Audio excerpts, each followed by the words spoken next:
నాకేం అర్థం కావటం లేదు.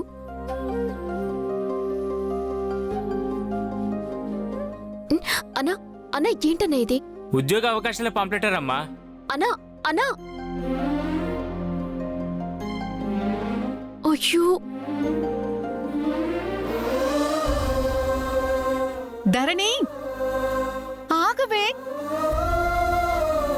అన్నా అన్నా ఇందులో ఏదో ఉద్యోగాలు ఇస్తారనుందంట. అవేం ఉద్యోగాలు, ఎవరికిస్తారో కాస్త చూసి చెప్పండి అన్నా. అలాగేనమ్మా. ఆర్బీ కాలేజీలో ఉద్యోగ అవకాశాలు. ఆసక్తి ఉన్న యువతీ యువకులు ఎవరైనా సరే ఉద్యోగం కావాలంటే కాలేజీకి వచ్చి వాళ్ళ పేరు నమోదు చేసుకోవాలి. ఉద్యోగానికి ఎంపికైన వాళ్ళకి మంచి జీతంతో పాటు మంచి సదుపాయాలు కూడా కల్పిస్తారు. త్వరపడండి. ఇట్లు ఆర్బీ కాలేజ్ మేనేజ్మెంట్. అంటే నేను కూడా వెళ్ళొచ్చా అన్నా? దీంట్లో ఎవరైనా అని రాసుందమ్మా. అంటే ఎవరైనా వెళ్ళొచ్చు. అన్నా మరి నాకు చదువు రాదు, పర్వాలేదా? ఇందులో చదువు రావాలని ఏం చెప్పలేదమ్మా. నీకిష్టమైతే ఒక ప్రయత్నం చెయ్యి. ప్రయత్నం ఏంటన్నా? ప్రాణం పెడతాను. నాకిప్పుడు పని చాలా అవసరం. ఇప్పుడే ఆ కాలేజ్కి వెళ్ళి నాకు ఉద్యోగం వస్తుందో రాదో తెలుసుకుంటాను. ధరణి ఎక్కడికి? ధరణి ఆగు. ధరణి ధరణి ధరణి ఆగు. అబ్బా నన్ను ఆపుకక్క, నేను త్వరగా కాలేజ్కి వెళ్ళాలి.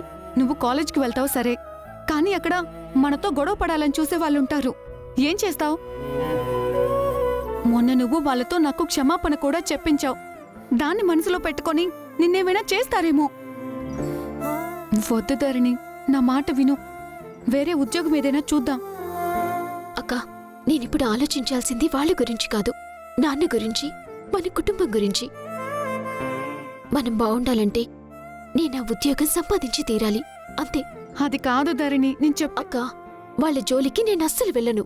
నా పని నేను చూసుకుని వచ్చేస్తాను. ఇంక నేను ఆపాలని చూడకు. ధరణి ధరణి నేను చెప్పేది వినవే. ధరణి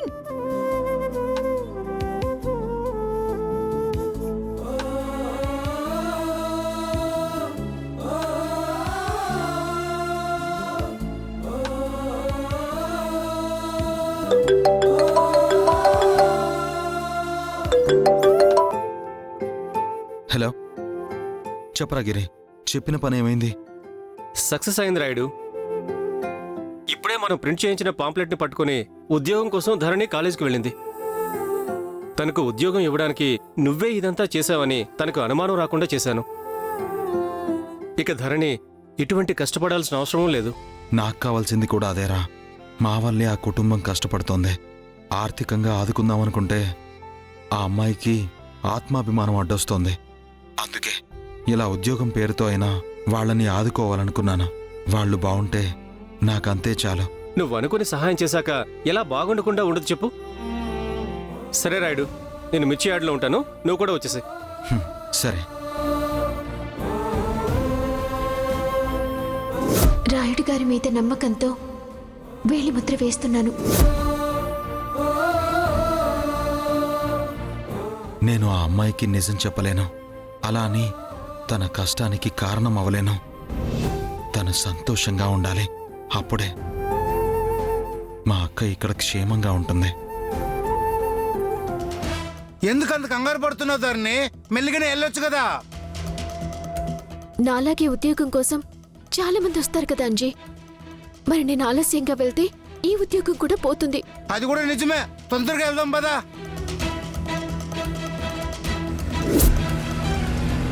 మైనావతికున్న ఈ మృత్యుగండాన్ని పోగొట్టడానికి ఏం చేయాలో ఏమీ అర్థం కావడం లేదు.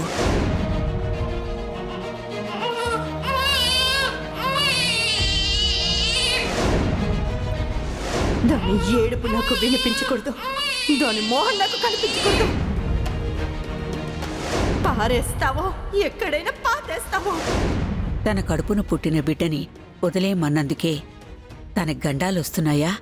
ఒకవేళ అదే నిజమైతే చిన్నప్పుడు నేను వదిలేసిన పాప ఎక్కడుందో తెలియట్లేదు. మైనావతి చేసిన తప్పుకి ప్రాయశ్చిత్తం తీర్చుకోవాల్సిందే. కాని ఇప్పుడు ఆ పాప ఎక్కడుందో, ఎలా ఉందో, ఏం చేస్తుందో ఎలా కనిపెట్టాలి?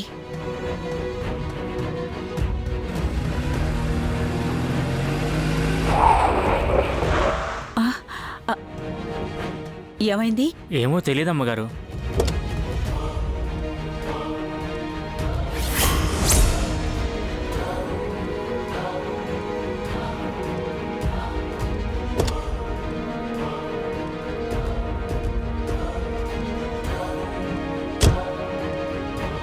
ఏమైందయ్యా?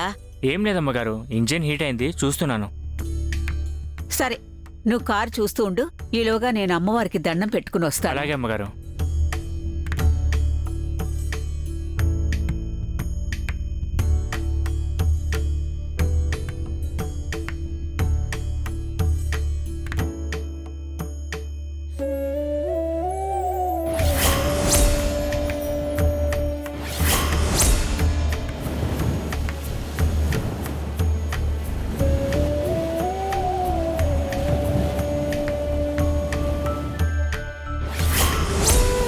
తెలిసి ఎవరు ఏ తప్పు చేయరు. గతంలో మా మైనావతి తెలియక చేసిన తప్పుకి ఇంత పెద్ద శిక్ష వేయడం న్యాయమా? అక్క పైన ప్రాణాలు పెట్టుకుని బతుకుతున్నా ఆ అక్కా తమ్ముళ్ల బంధాన్ని విడదీయకుండా వాళ్ళిద్దరూ కలకాలం కలిసి ఉండేలా నువ్వే చూడాలమ్మా, నువ్వే చూడాలి.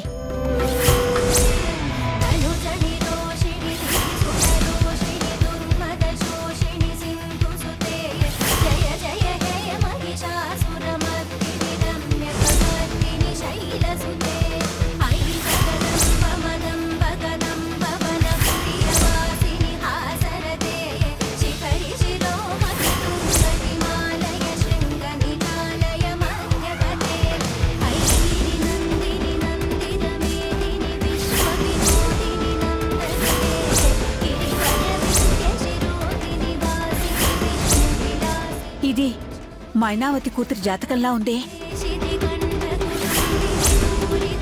ఆ, అమ్మా, ఇది తందేనా లేక వేరే ఎవరిదైనానా? ఇన్ని సంవత్సరాల తర్వాత మళ్ళీ ఆ బిడ్డని గుర్తు చేసావంటే నేను వదిలేసిన ఆ బిడ్డ మళ్ళీ తను మా దగ్గరికి ఏమైనా రాబోతోందా?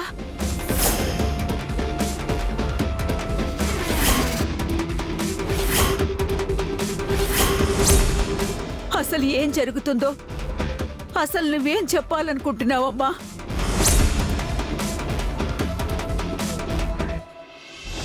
ఎందుకు అంజీ ఆగావు? ఏ పని చేసినా కలిసి రావట్లేదు కదా ధరణి, అందుకోసమే. అక్కడ అమ్మవారు ఉంది చూడు. నిజమేరా, ఇప్పుడే వెళ్ళి దండం పెట్టుకుని వస్తాను. సరే ధరణి, తొందరగా వెళ్ళు. అమ్మ తల్లి, అక్క తమ్ముడు కలిసే ఉండడానికి మళ్ళీ రక్త సంబంధాన్నే తీసుకురావాలని చూస్తున్నావా? నాకేం అర్థం కావడం లేదు. అయినా నీ మంచి మనసుతో